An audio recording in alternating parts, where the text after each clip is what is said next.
அனைவருக்கும் வணக்கம். இந்த காணொலியில் இன்னைக்கு நம்ம என்ன பார்க்க போகிறோம்னா, ரியல் எஸ்டேட் துறையில் சாதிப்பவர்கள் பணம் படைத்தவர்களா, திறமை படைத்தவர்களா? அதாவது இந்த பணம் படைத்தவர்கள், திறமை படைத்தவர்கள், இதுக்கு ரெண்டுக்கும் இடையில அதில் விருப்பம் உள்ளவர்கள், அந்த வார்த்தை தான் என்னை பொறுத்த வரைக்கும். அதில் விருப்பம் உள்ளவர்கள் மட்டும்தான் அதில் மிகப்பெரிய லெவலில் எந்த தொழிலையும் ஜெயிக்க முடியும்.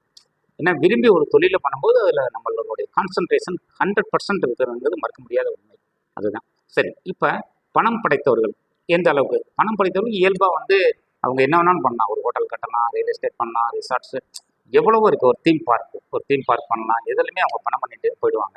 இப்போ ஒருத்தரை நம்பி ஒருத்தர், இப்போ எங்களுடைய ரிஸ்டார் நிறுவனத்தை நம்பி நானும் ஒரு என்ஆர்ஐ, என்னை நம்பி சில என்ஆர்ஐஸ் இன்வெஸ்ட் பண்ண ரொம்ப விரும்புகிறாங்க, ஏற்கனவே பண்ணிட்டு இருக்காங்க.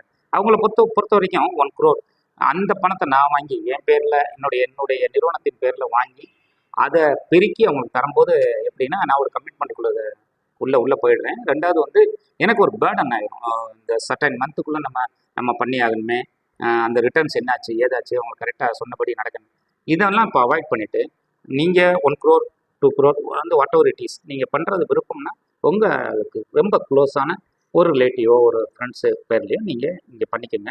நீங்கள் எவ்வளோ இன்வெஸ்ட் பண்ணுறீங்களோ அதே அமௌண்ட்டுக்கு உண்டான இதை நீங்கள் உங்கள் பேரில் பண்ணிக்கோங்க. அதை டெவலப் பண்ணி தந்து அதில் லாபத்தை எடுத்து தர்றது எங்களுடைய பொறுப்பு அப்படின்னு சொல்லிட்டு நம்ம இப்போ ப்ராக்டிக்கலாக ப்ரூவ் பண்ணிட்டு இருக்கோம். மோர் தேன் 50 to 60% பெர் ஆனம் அவங்களுக்கு வர்றதை நம்ம கண்கூடா நம்ம இப்போ பார்க்குற நிதர்சனமான உண்மை. சரி, இது இருக்கட்டும். பணத்தை வச்சிருக்கிறவங்களோ இல்லை நான் பணத்தை போட்டு லாபம் பண்ணுறதோ அது ஒரு தொழில் இருக்கட்டும். இப்போ பணம் போடாமல் அந்த திறமைன்னு இந்த இடத்துல என்ன வருதுன்னா, ரியல் எஸ்டேட் புரோக்கர் அப்படின்னு சொல்லக்கூடிய அவங்க கஸ்டமர் பார்ட்னர்னு சொல்கிறாங்க, ரியல் எஸ்டேட் ஏஜென்ட் சொல்கிறாங்க. இப்போ பலவிதமான பேரில் வாட் எவர் இட் இஸ் அதை அது பண்ணிக்கிருக்கோம். அதே மாதிரி இந்த ரியல் எஸ்டேட் ஏஜென்ட்டாக வர்றவங்களுக்கு என்ன தகுதி அப்படிலாம் ஒன்றும் இல்லை. நாலேஜ் அதை பிடித்தமாக இருக்கணும், அவ்வளோதான். அந்த தொழிலை விரும்பினேன், கொஞ்சம் உடம்பு ஃபிட்னஸாக இருக்கணும். ஏன்னா இதை பொறுத்த வரைக்கும் நம்ம பல இடத்துக்கு போக வேண்டியது இருக்கும். பல இடத்துல வீடியோ பண்ணி உங்களுக்கு கேமராவில் ஃபோட்டோ எடுத்து அனுப்புகிறவங்களும் இன்றைக்கி ரொம்ப பேர் வந்துட்டாங்க. எம்பிஏ முடித்தவங்க, பிஹெச்டி முடித்தவங்க முதற்கொண்டு இப்போ ஏஜெண்டாக இருக்காங்க. அப்போ எம்பிஏ முடிச்சுட்டு பிஹெச்டி முடிச்சுட்டு ரியல் எஸ்டேட் துறையில் ஏஜெண்டாக ஏன் வரணும் அப்படின்னு நம்ம சொல்லக்கூடாது. இன்றைக்கி உலக பொருளாதார வளர்ச்சியில் இந்தியாவில் ரியல் எஸ்டேட்டோடைய பங்கு மிகப்பெரிய ஒரு சதவீதத்தை அது பிடிச்சிருக்கு. அப்படின்னா அருமையான ஒரு ஏற்றத்தை தான் இன்னைக்கு கண்டுக்கிட்டு இருக்கு. ரொம்ப டீசெண்டான ஒரு தொழிலாகவும் மாறிக்கிட்டு இருக்கு. இப்போ சிலவங்க அந்த காலத்தில் ஒரு சென்ட்னா எத்தனை சதுரடி, ஒரு ஏக்கர்னா எத்தனை சென்ட் அப்படின்னு சொல்லாமல் கூட ஜெயிச்சவங்க இருக்காங்க. பட் இப்போ அப்படி இல்லை. எல்லாமே உங்களுக்கு எல்லாத்துக்கும் எல்லாம் தெரியுது. அப்படிங்கும்போது இந்த படிப்பை நம்ம ரியல் எஸ்டேட் டெவலப்மெண்ட்டுக்கு அந்த ஒரு ஏஜெண்டாக இருக்காரு. அந்த ஏஜெண்ட் ஒரு பிஹெச்டி முடிச்சிருக்காரு, ஒரு எம்பிஏ முடிச்சிருக்காருன்னா அவருடைய வருமானத்துக்கும் இந்த தொழில் வளர்ச்சிக்கும் அந்த படிப்பை யூஸ் பண்ணிக்கிறோம். அவ்வளோதான் எங்களை பொறுத்த வரைக்கும். இதுதான் அவருடைய திறமை. ஏன்னா அவர் வித்தவுட் எனி இன்வெஸ்ட்மெண்ட். இப்போ ரெரான்னு சொல்லிட்டு நாங்கள் பதிஞ்சிருக்கோம். இப்போ எங்கள் ஃபார்மை பதியும் போது 50,000, நான் இண்டிவிஜுவலாக பதியும் போது 25,000. இது உங்களுக்கு 3 years வேலிடிட்டி. இது ரியல் எஸ்டேட் ரெகுலேட்டரி அத்தாரிட்டி. இதில் நம்ம பதியும் போது நம்ம அதுக்கு உண்டான சில இன்ஸ்ட்ரக்ஷனை ஃபாலோ பண்ணும்போது நம்ம ஒரு ப்ராப்பரான ஒரு ரியல் எஸ்டேட் ஏஜெண்டாக மாறலாம். இல்லை சார், இன்வெஸ்ட்மெண்ட் இல்லாமல் அதானே பண்ணணும்னு நீங்கள் அந்த சாப்டர் தானே பற்றி பேசிகிட்டு இருக்கீங்க அப்படின்னு சொல்லும்போது, எங்களை மாதிரி ரெரால ரிஜிஸ்டர் பண்ணவங்க ஒரு ஃபார்ம்லேயோ இல்லை ஒரு இண்டிவிஜுவல் கேண்டிடேட்கிட்டையோ அசோசியேட்டாக எடுத்து நீங்கள் மார்க்கெட்டிங் பண்ணலாம். அந்த ரெரால நீங்கள் அப்போ ஒரு அங்கமாக ஆயிடுங்க. இது இங்கே தான் பண்ணணும். எங்கள் கம்பெனியில் போய் டிஜிட்டலில் தான் பண்ணணும் இல்லை, பல இடத்துலையும் பண்ணலாம். இது ஆக்சுவலாக ஒரு அவேர்னஸ் வீடியோ தான். அதாவது ரியல் எஸ்டேட் ஏஜென்ட்டு, புரோக்கர் அப்படின்னு சொல்லிட்டு ரொம்ப பேர் அதை எப்படின்னா ஒரு ஏளனமாக பார்க்குற காலகட்டத்துக்கு இன்னும் இதில் ஒரு ரிட்டைர்மெண்ட்டு, ஒரு கவர்மெண்ட்டில் 60 years ஒர்க் பண்ணி எந்த அளவுக்கு ஏர்ன் பண்ண முடியுமோ, ஒரு டீசெண்டான இன்கம் எவ்வளோ வருதோ அதை பார்க்க முடியுமோ, அதை விட இங்கே அதிகமான இன்கம் இருக்குது. இது ஒரு 40 years. இப்போ ஒரு கேரியர் ஒருத்தர் டிகிரி முடிச்சிருக்காரு, 24 25 years ஓல்டு.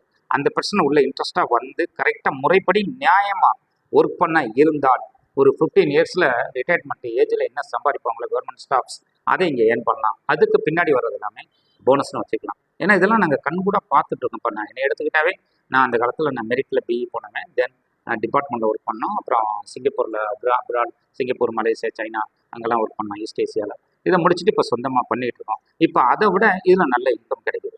ஆனால் ரொம்ப ப்ராப்பராக பண்ணணும். ஏன்னா ரியல் எஸ்டேட் பொறுத்த வரைக்கும் ஒரு பத்திரத்தில் நம்ம சின்ன ஒரு கவனக்குறைவினால பல பேர்த்துக்கு என்ன பண்ணால், ஒருத்தன் ஈஸியாக 1 ஏக்கரோ 10 ஏக்கர் வாங்கிடுவோம். இது 50 பேர் 100 பேருக்கு பிரிச்சு தரும்போது அவங்கெல்லாம் சஃபர் ஆகிடக்கூடாது.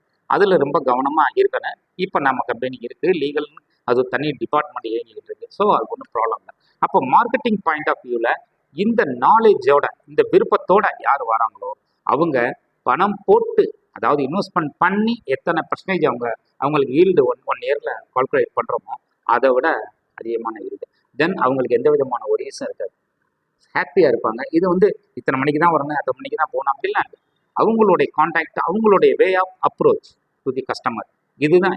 சிலவங்க இப்போ என்கிட்டலாம் இருக்கிறாங்க, டிஜிட்டலாக அவங்க எங்களோட பல விதத்தில் அந்த இதை கொண்டு போய் மக்கள்கிட்ட சேர்க்குறாங்க. எங்களோட பல மடங்கு அவங்க சம்பாதிக்கிறாங்க. எனக்கு ஒரு பிளாட்டுக்கு இவ்வளோ இன்வெஸ்ட் பண்ணி டிடிசிபி வாங்கி டெக்கரேட் பண்ணி இவ்வளோ தூரம் விற்கும் போது எனக்கு என்ன ரேஷியோ இருக்கோ அதை விட அவங்களுக்கு வருமானம் அதிகமாக இருக்கும்போது நினைக்கும் போது ரொம்ப பெருமையாக இருக்குது. அதனால் அதாவது பட்டிமன்ற தலை மாதிரி எடுத்துக்கிட்டோம் இல்லையா, அதனால் பணம், அதாவது இன்வெஸ்ட்மெண்ட் பண்ணவங்க அதிகமாக ஏர்ன் பண்ணுறாங்களா, திறமை படைத்தவர்கள் அப்படிங்கும்போது என்னையை பொறுத்த வரைக்கும் திறமை படைத்தவர்கள் தான் அதிகமாக சம்பாதிக்கிறாங்க இந்த ரியல் எஸ்டேட் ஃபீல்டுங்கிறது கண்கூடான உண்மை. ரெண்டாவது, அவங்களுக்கு ஸ்ட்ரெஸ் இருக்காது, இருக்கக்கூடாது. ரெண்டாவது, உடம்பு ஃபிட்னஸ் மட்டும்தான் அவங்களுக்கு தேவை. இப்போ ஸ்ட்ரெஸ் இருக்கும்போது உடம்பு ஃபிட்னஸ் ஆட்டோமேட்டிக்காக போயிடும். இப்போ என்னவே எடுத்துங்க, ஒரு 2 crores ஒரு இடத்துல இன்வெஸ்ட் பண்ணியிருக்கோம், அதில் சரியான ரிட்டர்ன்ஸ் வரலைன்னு வைக்கிறேன், அப்போ எனக்கு அது ஒரு ஸ்ட்ரெஸ் தானே. அப்படிங்கும்போது இந்த மாதிரி ஸ்ட்ரெஸ் எல்லாம் அதில் இருக்காது. அதில் உங்களுக்கு அதே மாதிரி இப்போ நான் என் கம்பெனி வளர்ச்சியில் மட்டும்தான் நான் ஃபுல் கான்சன்ட்ரேட் பண்ண முடியும். பட் அவங்க அப்படி இல்லை. இப்போ என்கிட்ட ஒரு பெஸ்ட்டு இப்போ ப்ராஜெக்ட் 2 இருக்கும், என்கிட்ட பண்ணிகிட்டு இருப்பாங்க 1 year. அதுக்கப்புறம் பார்த்தீங்கன்னா என் பக்கத்தில் இருக்கிற, எனக்கு பேரலில் இருக்கிற இன்னொரு ப்ரொமோட்டர்கிட்ட அருமையான சைட்டு இருக்கும். ஏன்னா இதை பொறுத்த வரைக்கும் ப்ரைஸ், லொக்கேஷன், இந்த ரியல் எஸ்டேட்டோடைய ரிசல்ட்டை தீர்மானிக்கிறது. நல்ல ரிசல்ட்டு, குயிக்காக சேல்ஸ் ஆயிடுச்சு அப்படின்னு சொல்கிறது ப்ரைஸ் ரீசனபிளாக இருக்குன்னு. ரெண்டாவது லொக்கேஷன், அதாவது ஃபியூச்சரில் என்னென்ன ப்ராஜெக்ட் வரப்போகுதுன்னு பார்த்துட்டு அந்த இடத்துல அவங்களுக்கு ப்ராஜெக்ட் பண்ண நினைக்கிற சில நிறுவனங்கள் இன்னைக்கு இருக்குது. அது மாதிரி நிறுவனத்தில் கண்ணை முடிக்கிட்டு வாங்கி போடலாம். ஏன்னா அவங்களுக்கு எல்லாம் அனாலிஸ் பண்ணிட்டு தான் இதை பண்ணுவாங்க.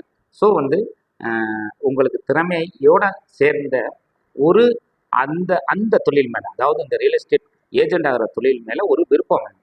இது இருந்ததுன்னா இன்வெஸ்ட் பண்ணவங்களை விட இந்த திறமை படைத்தவர்கள் சக்ஸஸ் ஆவாங்க அப்படிங்கிறது எங்கள் கண் கூட கண்ட உண்மை. நன்றி.